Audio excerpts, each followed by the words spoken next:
신의 한 수의 구독, 좋아요, 알림 방법입니다. 보실 영상을 눌러주세요. 아래의 구독 버튼을 눌러주세요. 그럼 종 모양이 나옵니다. 그 종 모양을 눌러주시면 신의 한 수의 새로운 영상들이 알림이 울립니다. 그리고 엄지척 좋아요 버튼을 눌러주세요. 여러분의 구독, 좋아요 버튼은 신의 한 수에 큰 힘이 됩니다. 댓글로 여러분의 많은 의견도 듣고 있습니다. 응원의 댓글도 부탁드립니다.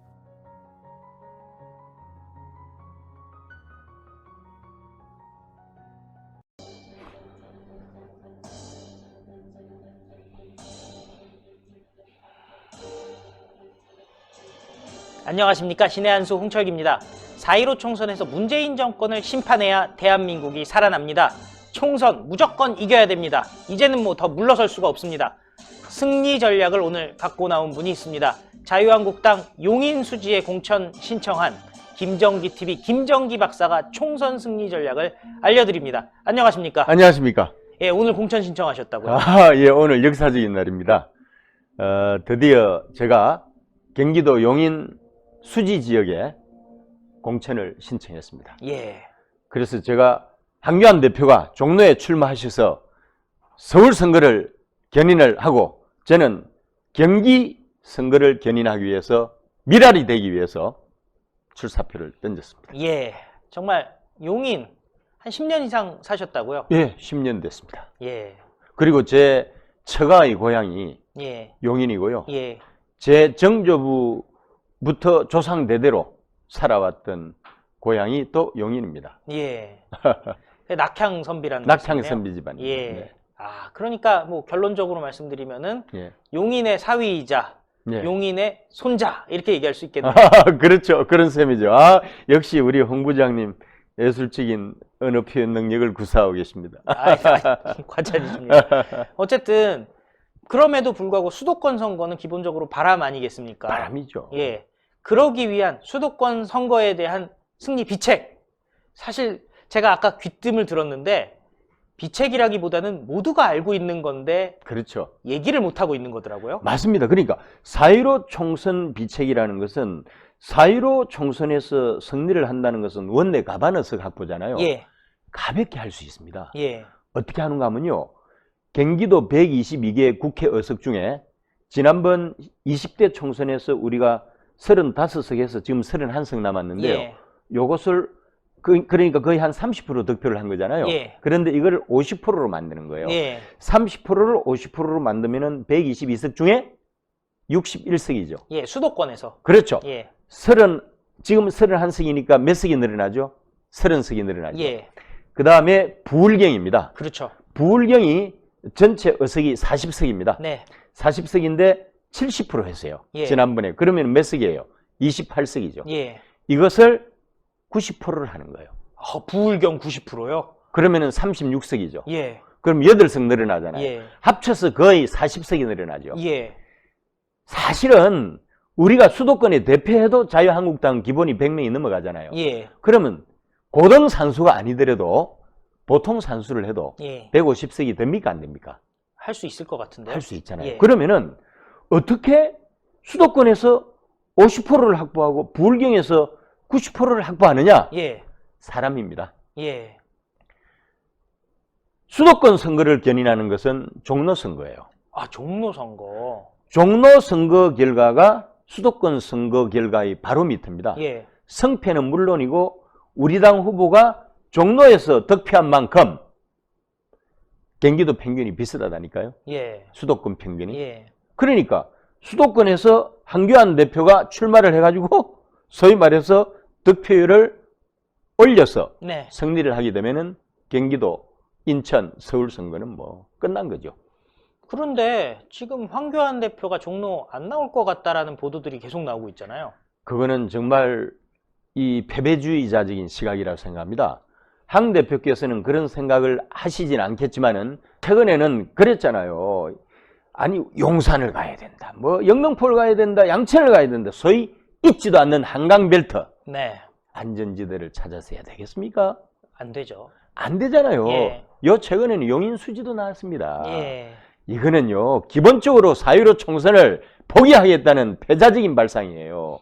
그런데 요 최근에 또 떠오른 카드가 뭔지 아세요? 어딜까요?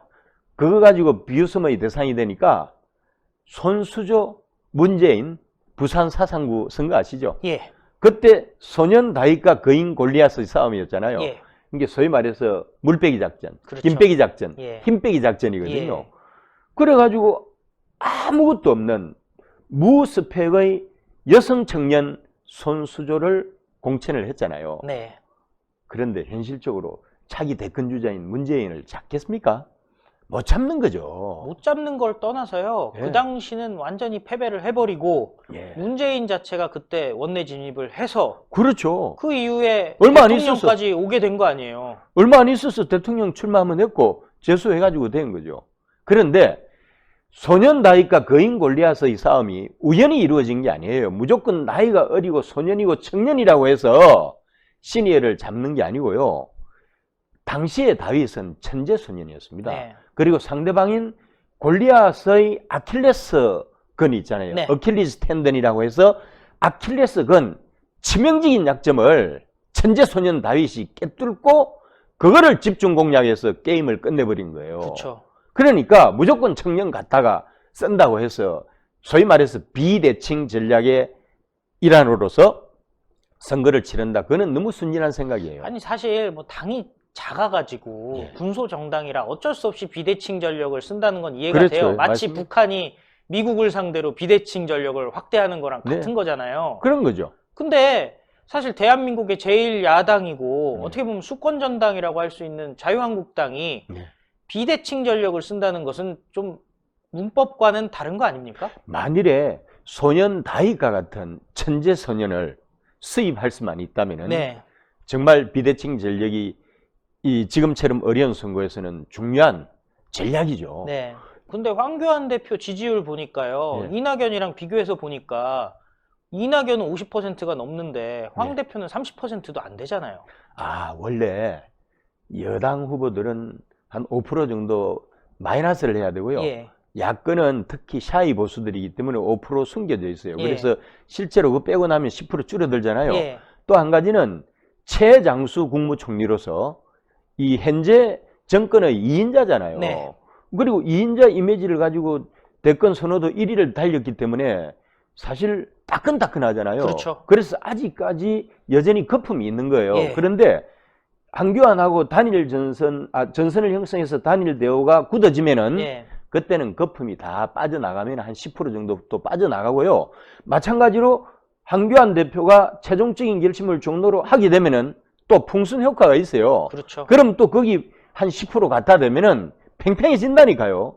그래서 저는 황교안 대표께서 종로 출마하면은 반드시 승리할 거라고 생각합니다. 아, 승리한다니까요. 그렇죠. 황교안 대표 충분히 경쟁력 있는 분 아닙니까?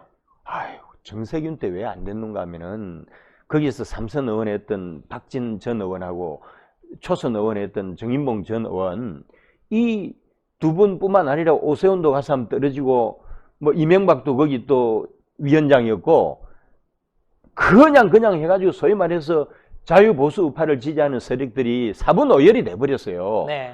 그래서 갈라져 있었는데 이번에 예를 들어서 황 대표가 가시면은 정인봉 선배도 경기고등학교 출신이고 박진 선배도 경기고등학교 출신이에요. 예. 두 선배가 황교안 대표 오면은 공동선대본부장 안 해주겠어요? 아, 그러면은 흩어졌던 자유한국당 지지 세력들이 모이게 되고 옛날의 영화를 누리게 되면은 이낙연 정도는 한 방에 날립니다. 예.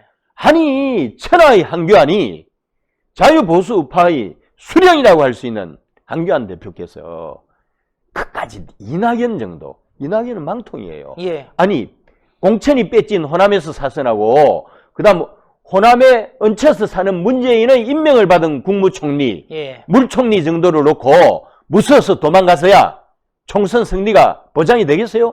그래서 수도권 승리를 견인을 하는 책임과 의무가 있고요. 또 한 가지 부울경이 남아있어요. 그렇죠. 부울경 같은 경우가 지금 40석입니다. 예. 그거 70%예요. 지난번에 70% 했던 거를 90% 하면 됩니다. 그럼 8석이 늘어나요.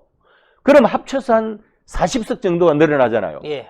아무리 우리 자유한국당이 최악의 상황으로 가도 100석은 넘어가잖아요. 그렇죠. 그럼 원내 가반에 가까워지지 않습니까? 그럴 것 같은데요. 그래서 우리가 승리를 한다는 건데, 그럼 부울경은 어떻게 해야 되느냐? 김태호와 홍준표를 써먹으면 돼요. 예. 김태호는 거창에 가겠다고, 홍준표는 고향 땅 창녕에 가겠다는데, 예. 만일에 거창 가고 창녕 가고 싶으면은 마지막 고향 사람에 대한 봉사를 하고 싶다면은 예. 창녕군의회와 예. 거창군의회 의원으로 예. 기초의원으로 출마해서 봉사를 하시라는 거예요. 예. 만일에 그게 아니고 꿈이 있다면은 이번 기회에 당당하게 경상도 혐지를 자청하라. 예. 경상도 혐지가 어딘지 아세요? 어딜까요? 문재인의 성역인 양산, 아. 노무현의 성역인 김해. 예. 그런데 저쪽은 김두관을 하방시켰잖아요. 그렇죠. 양산에 나온다는 거 아닙니까? 양산 그럼 을에 나온다. 양산을이 그럼 누구를 대적을 시켜야 될까요? 어. 홍준표예요. 또 거기 소년 내보낼 순 없으니까. 아, 그렇죠. 홍준표가 김두관을 상대해야 되고, 그 다음에 김해는 갑을 다 예. 문재인 후예들이 지금, 노무현 후예들이 다 그렇죠. 장악하고 예. 있어요. 그래서 김해을이죠. 그렇죠. 김태호가 김해을에서 국회의원 2번 했습니다. 네. 김태호가 거기 가면 수승한다니까요. 그러면은 만일에 양산과 김해에서 홍준표와 김태호가 배지를 달고 돌아오잖아요. 예. 그러면은 문재인과 노무현을 밟은 거잖아요. 예. 그것이 기점이 돼가지고 경남 전령을 압승으로 몰아가고, 예. 그 바람이 부산을 초토화시키고 예. 울산까지 가가지고 부울경 90%의 꿈. 그러니까 지금 현재 70% 28석에서 90% 36석. 그래서 합쳐서 이 수도권 전선과 부울경 전선에서 30%를 50%로, 70%를 90%만 해도 40석을 더하면서 원내 가반 의석은 가볍게 하는데, 이 중심적인 인물이 수도권은 한교안이 돼야 되고, 부울경에는 홍준표와 김태호가 용기 있는 도전을 하라는 거고, 만일에 한교안도 말 안 듣는다, 김태호도 말 안 듣는다, 홍준표도 말 안 듣는다, 김영호 공관위원장께서 말 안 들으면은 날려버리세요. 당대표를 포함해서.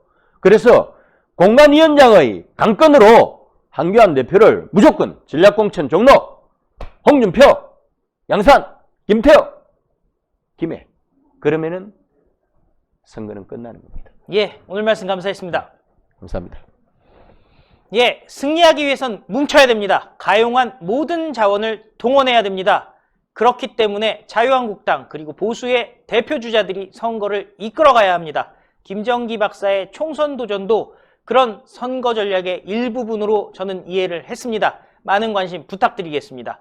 그러기 위해서, 승리를 위해서는 신의 한 수도 같이 뛰어야 되는데요. 그러기 위해서는 구독, 추천 큰 힘이 되고요. 1877-1477 정기 회원 가입, 유튜브 회원 가입도 큰 도움이 됩니다. 김정기 TV도 많은 시청 부탁드리겠습니다. 감사합니다. 감사합니다. 감사합니다.